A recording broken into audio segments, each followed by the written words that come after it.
Hello friends, Moumita's কিচেনে তোমাদের সবাইকে স্বাগত।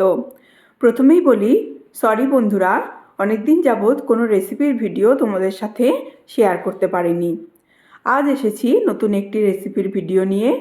তো বন্ধুরা, তোমরা স্কিপ না করে ভিডিওটা দেখতে থাকো।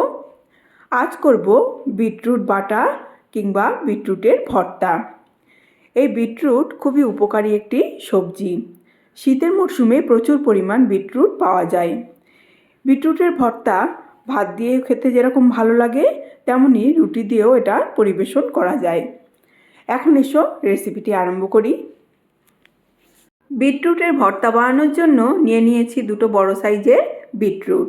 বিটরুট দুটো ওজনে 350 গ্রাম।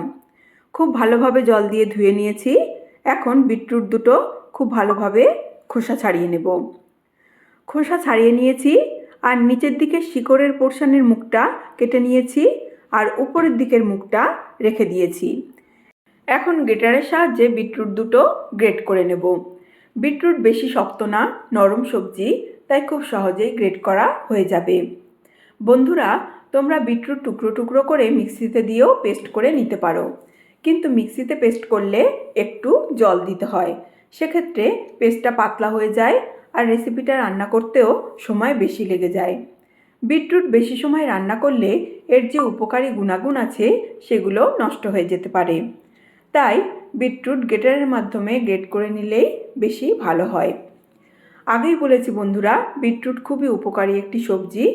এখন বিটরুটের উপকারিতাগুলো তোমাদের সাথে শেয়ার করব।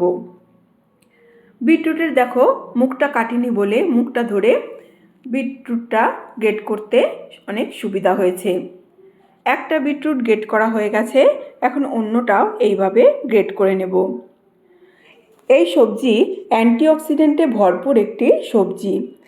এটি রক্তাল্পতার বিরুদ্ধে লড়াই করে, রক্তচাপের স্বাভাবিক মাত্রা ফিরিয়ে আনে, মস্তিষ্কের কার্যকারিতায় সাহায্য করে, কোষ্ঠকাঠিন্য দূর করে, এছাড়াও শরীরকে ডিটক্সিফাইড করে, রক্ত, লিভার, ত্বককে পরিষ্কার করে এবং শুদ্ধ করে।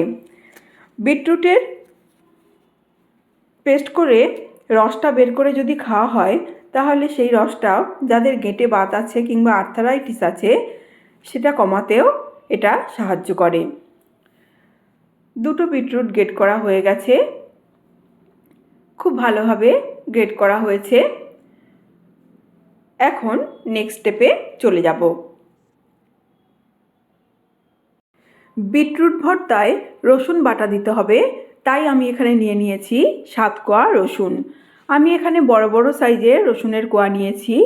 যদি একটু ছোট সাইজের রসুনের কোয়া হয় তাহলে 9-10 কোয়া রসুন নিতে হবে। আমি এখানে রসুনের কোয়াগুলো গ্রেটারের মাধ্যমে গ্রেট করে নিচ্ছি।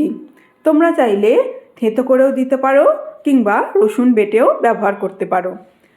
রসুনের কোয়াগুলো সব গ্রেট করে নিয়েছি। এখন মূল পর্বে চলে যাব।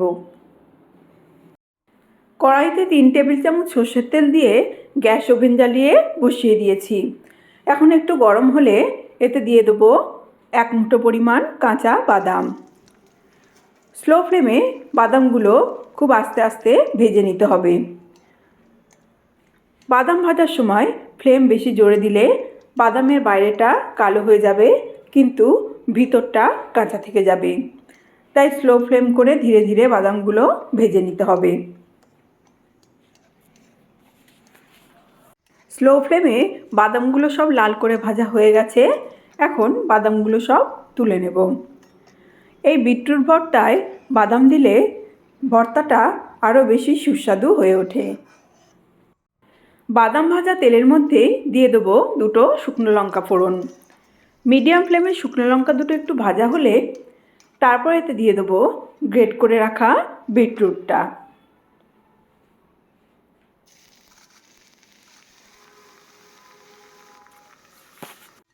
বিটরুটটা ভালোভাবে তেলের সঙ্গে মিশিয়ে দিতে হবে। এরপর এতে দিয়ে দেবো সব মশলাগুলো। দিয়ে দেবো 1/4 চামচ পরিমাণ হলুদ গুঁড়ো, 1/2 চামচ পরিমাণ নুন। পরে দেখে নেব, যদি নুন লাগে আর একটু দিয়ে দিতে হবে। আর দিয়ে দেবো 1/2 চামচ পরিমাণ লঙ্কা গুঁড়ো। এখন মশলাগুলো বিটরুটের সাথে খুব ভালোভাবে মিশিয়ে স্লো ফ্লেম করে 7-8 মিনিটের জন্য চাপা দিয়ে দেবো বিটরুটটা সিদ্ধ হওয়ার জন্য।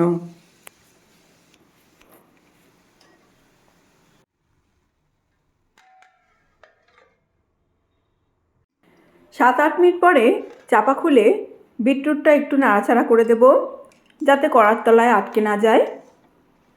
ভালোভাবে একটু নাড়াচাড়া করে দিয়ে আবার 5 মিনিটের জন্য চাপা দিয়ে রান্না হতে দেব।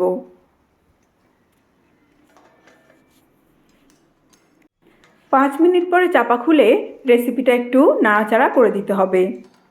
বিটরুটটা এখন প্রায় সিদ্ধ হয়ে গেছে। এখন এতে দিয়ে দেবো রসুনটা। রসুনটা দেওয়ার আগে এতে দিয়ে দেবো 1 চামচ পরিমাণ সর্ষের তেল। মিডিয়াম ফ্লেমে সর্ষের তেলটা একটু গরম হলে তারপর এতে দিয়ে দেবো গ্রেট করে রাখা রসুনটা। তোমরা যদি তেল কম খেতে চাও তাহলে তেলটা স্কিপ করে দিতে পারো, শুধু রসুনটা বিটরুটের সঙ্গে মিশিয়ে দিলেও হবে। এখন এতে দিয়ে দিলাম গ্রেট করে রাখা রসুনটা। তেলের মধ্যে রসুনটা অল্প একটু ভেজে তারপর বিটরুটের সঙ্গে ভালোভাবে মিশিয়ে দিতে হবে। বন্ধুরা, আমার এই বিট ভর্তা রেসিপিটি তোমাদের যদি ভালো লেগে থাকে তাহলে অবশ্যই লাইক, শেয়ার, কমেন্ট ও সাবস্ক্রাইব করে দেওয়ার অনুরোধ রইল। আর তোমরা অবশ্যই এইভাবে ট্রাই করে দেখো, ভালো লাগলে অবশ্যই কমেন্ট করে জানিও। এখন এতে দিয়ে দেবো 1/2 চামচ পরিমাণ নুন। নুনটা একটু কম হয়েছে বলে আর একটু নুন দিয়ে দেবো। নুনটা দিয়ে খুব ভালোভাবে মিশিয়ে দিতে হবে। তারপর খুব ভালোভাবে খানিকক্ষণ নাড়াচাড়া করতে হবে। নুন দিয়ে রেসিপিটা খুব ভালোভাবে নাড়াচাড়া করে দেওয়ার পর এখন এতে দিয়ে দেবো 1 চামচ পরিমাণ চিনি। বিট ভর্তা একটু মিষ্টি মিষ্টি হলে খেতে খুবই ভালো লাগে। চিনিটাও রেসিপির মধ্যে খুব ভালোভাবে মিশিয়ে দিতে হবে।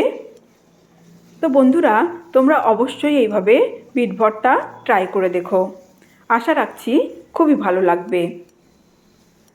চিনিটা ভালোভাবে মিশিয়ে দেওয়ার পর এখন এতে দিয়ে দেবো বাদামগুলো। বাদামগুলো একটু ক্রাশ করে রেসিপির মধ্যে মিশিয়ে দেব।